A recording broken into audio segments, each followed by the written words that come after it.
Commission for backward classes and dedicate commission కోసం sir, అంటే బీసీల లెక్కలు తీయడం కోసము, లేకపోతే బీసీల స్థితిగతులు, బీసీల పట్ల ఒక కమిషన్ ఏర్పాటు చేస్తే 21 కోట్ల రూపాయలు దానికి కేటాయించి సార్ 3,49,00,000 ఖర్చు పెట్టారు సార్.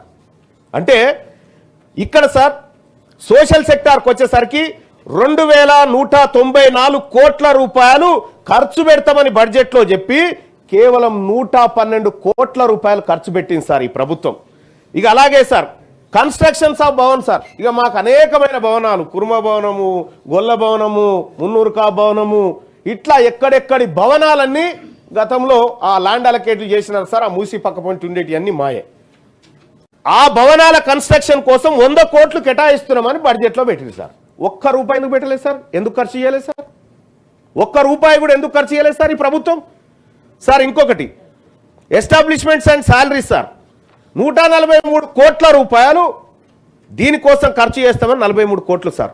ఇట్లా ఈ ఆర్థిక సంవత్సరంలో 11,405 కోట్ల రూపాయలు ఖర్చు చేస్తామని ఈ తెలంగాణ ప్రభుత్వం బీసీలకు హామీ ఇచ్చింది సార్. బడ్జెట్లో 11,405 కోట్లు ఖర్చు చేస్తామన్న ప్రభుత్వం మరొక నెల అయితే ఆర్థిక సంవత్సరం ముగుస్తుంది, ఖర్చు చేసింది కేవలం 2,426 కోట్లు సార్.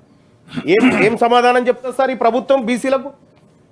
ఎక్కడ సార్? ఇక్కడ పేరుకేమో 11,000 కోట్లు పెట్టాం మనం. అదే కామారెడ్డి డిక్లరేషన్ లో ప్రతి ఏడాది 20,000 కోట్ల రూపాయలు ఖర్చు పెడతాం, బడ్జెట్ లో పెడతామని కాంగ్రెస్ పార్టీ హామీ ఇస్తే కదా సార్ మేమందరం వచ్చి చేరింది. మేము బీసీలమంతా ఎందుకు ఓట్లేసినాం సార్ కాంగ్రెస్ పార్టీకి? కామారెడ్డి డిక్లరేషన్ లో కాంగ్రెస్ పార్టీ 20,000 కోట్ల రూపాయలు ప్రతి ఏడాది చొప్పున 5 ఏళ్ల పాటు 1,00,000 కోట్లు ఖర్చు పెడతామన్నా సార్. 1,00,000 కోట్లు ఖర్చు పెట్టే ప్రభుత్వం ఇదేనా సార్? ఇట్లనే ఉంటుందా? కేవలం 11,000 కోట్లు, పోయినసారి కూడా 9,000 కోట్లు పెడితే ఆ రోజు గౌరవ సార్ మీరే అవకాశం ఇచ్చినారు, మీరు మాట్లాడండి, మీ వాయిస్ రావాలి అని చెప్పి ఆ రోజు అవకాశం ఇస్తే ఆ బడ్జెట్ లో ఖర్చు పెట్టింది లేదు సార్. ఈ బడ్జెట్ లో చూస్తే కేవలం ఇంకా దారుణాతి దారుణం సార్.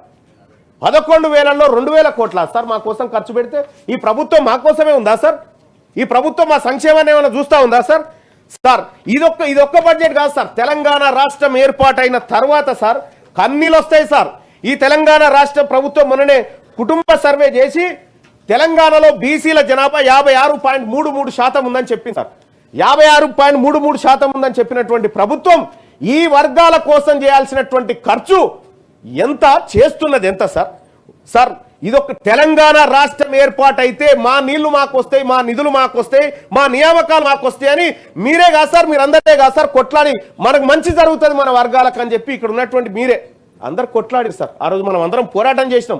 మీరు పార్లమెంటు మెట్ల మీద పడుకొని ఆ రోజు అహోరాత్రులు 48 గంటల పాటు చల్లో వణుకుట తెలంగాణ ఉద్యమాన్ని చేసిరు సార్. నిజంగా మాకు వస్తున్నాయా సార్? 2014 నుంచి 2025 దాకా జరిగినటువంటి బీసీలకు జరిగిన మోసం సార్. 2014-15లో మాకు కేటాయించింది 4,311 కోట్లను కేటాయించారు సార్. ఖర్చు చేసింది 1,000 కోట్లు సార్. అంటే ఇక 3,220 కోట్ల రూపాయల సొమ్ము బీసీల సొమ్ము ప్రభుత్వం మిగిలించుకుంది సార్.